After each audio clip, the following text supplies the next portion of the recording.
welcome back to the class. In today's tutorial, we will be looking at HTML table extensively.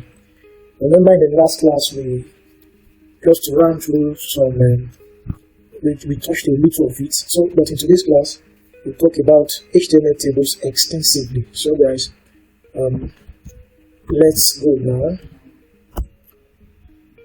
So, HTML tables are used to display data, like I said in the last class, in a tabular form, where the content needs to be organized in rows and in columns. Of course, for those of us who are very familiar with the use of Excel, where you find sheets, okay, you find them arranged in sheets, in cells, okay, you find them arranged in rows and columns, okay. So that is what you can actually do with the table that you build in the HTML document. So for each table within the HTML document, each table consists of rows. Okay, in the last class I talked about if you want to add rows to the table, what do? You make use of the TR tag. Alright. Then in the rows, we also said that you can add your headers. Okay, your headers, for example.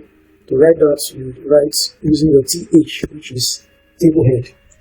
Alright, so whatever thing you have in this TH, which is a table head, automatically the browser knows that the content within that tag, those are the header structure of that table. Okay, so let's look at the basic structure of an HTML table. You want to write a table. Okay, the basic structure of an HTML table begins with the table elements, right? It begins with the table. Okay, once you begin your write-up in your HTML document with the use of the write-up of table, the table tag, okay, the browser knows that what you want to work with or what you want to work on is a table. In the table, the container element for that table is written with this tag called table. Then we now want to begin to divide the table into rows and columns. Okay, so the first thing we want to do is to say, we want to say table row. For the first row, this table row defines the role of the table. And inside it we now have what we call the table head. Okay, so and then inside the table head or the rows, the table head now, which we'll be talking about, we also have what we call the TD, which is the table data. Okay, it defines the standard table data cell. And then we also have what we call caption, which is sometimes it is optional. Right? But to put a caption on your table, what that particular tag does is to help you provide the title or description for your table. Alright, so let's just do something small. So let's do something small. So on the first row, we have a table head. So let's say we have header 1. So what I'm quickly going to do is I'll just copy and paste. So we have header 1, we have header 2, and we have header 3. So let's help our table, let's expand our table by giving it a width, an attribute now, so we'll give it a width of 100%. So let's paste it. Alright, so this is the first row. On the second row, to create a row, we use a TR. So this time around, we're not going to use table head. Okay, so we're using the TD, which is the table data. Right? So in this table data, we're going to have the first data, which we call data 1. How many rows do we want to have? So let's have about 3 rows, since we have about 3 headers. Okay, so so we have this. Okay, so number 2, data 2, and then data 3. Alright, so let me also do this. Let me give another attribute here. Let me give another attribute and call it 1. So that we can actually differentiate the rows and cells that we're working on. Okay, so let's add another row. In this case, I want to just copy and paste. So we'll call what do we call this? So let's continue saying 4, 5, and then 6.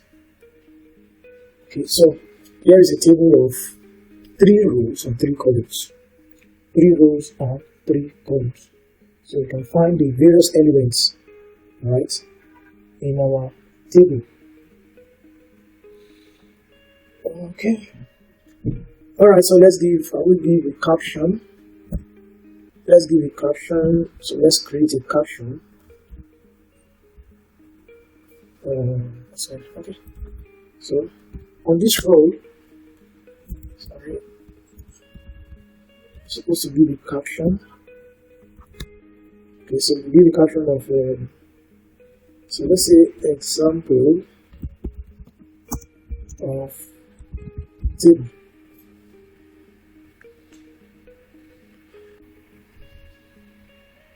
So this is a simple form of table. Okay, so you guys can actually create something similar to this. So some of the attributes that we can also use on tables, like I said, attributes gives more details about a particular element. So these are some of the attributes. I'm giving an attribute of a width. I'm giving another attribute called border. Okay, if I increase this border to 10, look at what happens. Okay, so another thing we can do, other attribute that we can actually give is what we call cell paddings. Okay, we can give cell paddings, we can give cell spacing, we can give column span, we can give row span. So these are various attributes that we can actually use in when designing our table. So let's assume I want to remove this. Okay, so I now say I want this to pick 2 columns. I want this to pick 2 columns. Okay.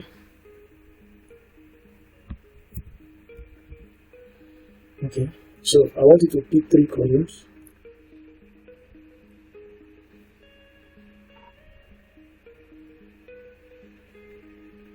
It's actually to pick 2 columns, not 3 columns.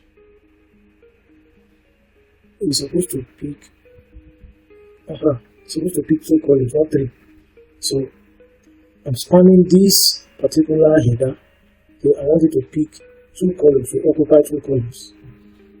Okay. Another thing, look at something else that you can do here. So if I remove this, for example, and then I say full span, and I say 3. Okay, this is not supposed to be here. This is supposed to be 5. So I want it to move. Okay, 3. So that means I'm going to remove. Okay, there's a mistake somewhere. So if I remove this, and then I say I want this 4 to go through 3 columns. So look at what happens here. So this is just a simple way of you designing your table. So there's no big deal. Okay, writing HTML code for tables. So another thing we have not done here. So let's just add, let's see what other attributes do. An example is what we call cell padding. Okay, so if I'm adding cell padding where you have a table as a whole, so this is generally going to affect all the cells. So if I say 20, for example, so look at what happens. Okay, it only creates space around the content within each of the cells. Then I can also have cell spacing. Cell spacing. Alright, so it creates space between each of the cells. So these are just few examples of the attributes you can actually use on your table. So guys, I want to round up here on this. So we'll go do more practice, do more research. So I'll see you guys in the next class. Bye.